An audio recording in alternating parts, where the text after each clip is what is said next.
Hello friends, welcome to my channel नमस्ते Europe. मैं आज फिर से एक नई वीडियो लेकर आया हूं जिसमें मैं बताऊंगा कि वीज़ा की कितनी टाइप्स हैं, उनको मैं डिटेल में एक्सप्लेन करूंगा। तो अब शुरू करते हैं कि जैसे कि आप स्क्रीन पर देख रहे हैं, सबसे पहले टूरिस्ट वीज़ा। ये वीज़ा वो वीज़ा है जिसमें आप अपनी हॉलीडेज़ स्पेंड करने के लिए किसी दूसरे कंट्री में एज ए टूरिस्ट जाते हैं। उसके बाद सेकंड वीज़ा आप देख रहे हैं कि जैसे स्टडी वीज़ा। तो स्टडी वीज़ा आप कोई भी हायर स्टडी या बैचलर स्टडी या कोई डिप्लोमा करने के लिए या पीएचडी करने के लिए आप दूसरे कंट्री में जाते हैं, तो उस टाइम पे आपको स्टडी वीज़ा के लिए अप्लाई करना होता है। उसके बाद का वीज़ा आप देख रहे हैं एम्प्लॉयमेंट और वर्क वीज़ा। तो आप अपने कंट्री के सिवाय किसी भी कंट्री में वर्क पर्पस से वीज़ा के लिए अप्लाई करते हैं, तो उसे बोलते हैं वर्क वीज़ा या एम्प्लॉयमेंट वीज़ा। उसके बाद है बिज़नेस वीज़ा कि अगर आपका बिज़नेस किसी दूसरे कंट्री में है, आपकी कोई फर्म रन कर रही है, आपकी कोई कंपनीज़ रन कर रही हैं, जैसे कि आपका कोई होटल है या रेस्टोरेंट है या आपकी कोई आईटी कंपनी है, तो उस केस में जब भी आप उस कंपनी के लिए विज़िट पर जाएंगे तो आप बिज़नेस वीज़ा के लिए अप्लाई कर सकते हैं। उसके बाद जैसे कि आप देख रहे हैं स्पोर्ट्स वीज़ा। तो इस वीज़ा में जो भी स्पोर्ट्स पर्सन होते हैं अपने कंट्री से बाहर किसी भी स्पोर्ट्स में पार्टिसिपेशन के लिए जाते हैं, तो उन्हें स्पोर्ट्स वीज़ा दिया जाता है। कि जैसे कि मैं एग्जांपल दूं इंडिया का, तो इंडियन क्रिकेट टीम कहीं भी इंडिया से बाहर कोई भी मैच खेलने जाती है तो उन्हें स्पोर्ट्स वीज़ा इशू किया जाता है। उसके बाद है मेडिकल वीज़ा। तो मेडिकल वीज़ा वो वीज़ा है जिसमें कोई भी सिटीज़न अपने कंट्री से बाहर किसी ट्रीटमेंट के लिए ट्रैवल करता है, तो उसे मेडिकल वीज़ा के लिए अप्लाई करना होता है। कि जैसे कि मैं आप एग्जांपल देता हूं कि इंडिया का मेडिकल सिस्टम काफ़ी सस्ता है, तो काफ़ी सारे गल्फ़ कंट्री के सिटीजन्स इंडिया में अपने ट्रीटमेंट करवाने के लिए आते हैं, तो वो इंडिया का मेडिकल वीज़ा लेते हैं। तो अब है ट्रांजिट वीज़ा।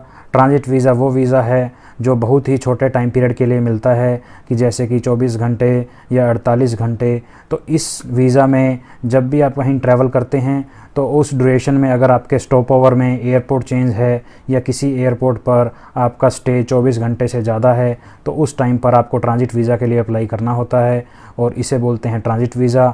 उसके बाद आप देख सकते हैं स्पाउस वीज़ा। स्पाउस वीज़ा वो वीज़ा है कि फॉर एग्ज़ाम्पल कि किसी भी पर्सन का हस्बैंड या वाइफ बाहर किसी और कंट्री में स्टडी कर रहा है या वर्क कर रहा है, तो वो स्पाउस अपने पार्टनर से मिलने जाने के लिए वीज़ा अप्लाई करना चाहता है, तो वो स्पाउस वीज़ा की कैटेगरी में वीज़ा अप्लाई करेगा। उसके बाद अगला वीज़ा है इमिग्रेंट वीज़ा। इमिग्रेंट वीज़ा का मैं एक एग्ज़ाम्पल दूंगा कि जैसे कि कनाडा की पीआर के लिए कोई भी फ़ाइल अप्लाई करता है और उसको पीआर रिसीव होती है, तो जब वो कनाडा के लिए फ़र्स्ट टाइम ट्रैवल करता है तो उसे इमिग्रेंट वीज़ा के लिए अप्लाई करना होता है। अब बात आती है डिप्लोमेटिक वीज़ा। डिप्लोमेटिक वीज़ा वो वीज़ा है जो इंडिया के या किसी कंट्री के डिप्लोमेट्स दूसरे कंट्रीज़ में ट्रैवल करते हैं, या फिर कोई सीनियर पॉलिटिशियन दूसरे कंट्री में गवर्नमेंट के काम से ट्रैवल करते हैं, तो उन्हें डिप्लोमेटिक वीज़ा मिलता है। तो अब ये थे मेन टाइप के वीज़ा। इसके सिवाय भी कंट्री टू कंट्री कुछ और टाइप के वीज़ा भी इशू किए जाते हैं। जैसे कि एग्ज़ाम्पल के तौर पर अगर मैं इंडिया की ही बात करूं, तो इंडिया कुछ और टाइप के वीज़ा भी इशू करता है, जैसे कि प्रोजेक्ट वीज़ा, जैसे कि x entry visa, research visa और कॉन्फ्रेंस वीज़ा। तो ये अलग अलग टाइप के वीज़ा हैं।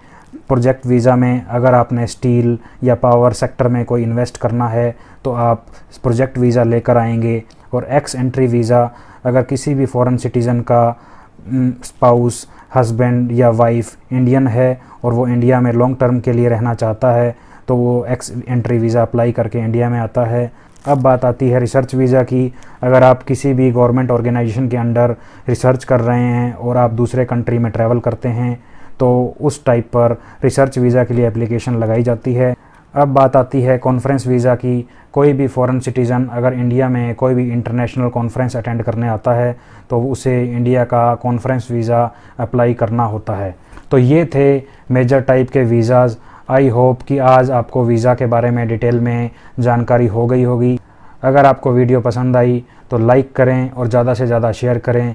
अगली इन्फॉर्मेटिव वीडियोज़ के साथ फिर से मिलते रहेंगे। तब तक के लिए थैंक यू, बाय बाय।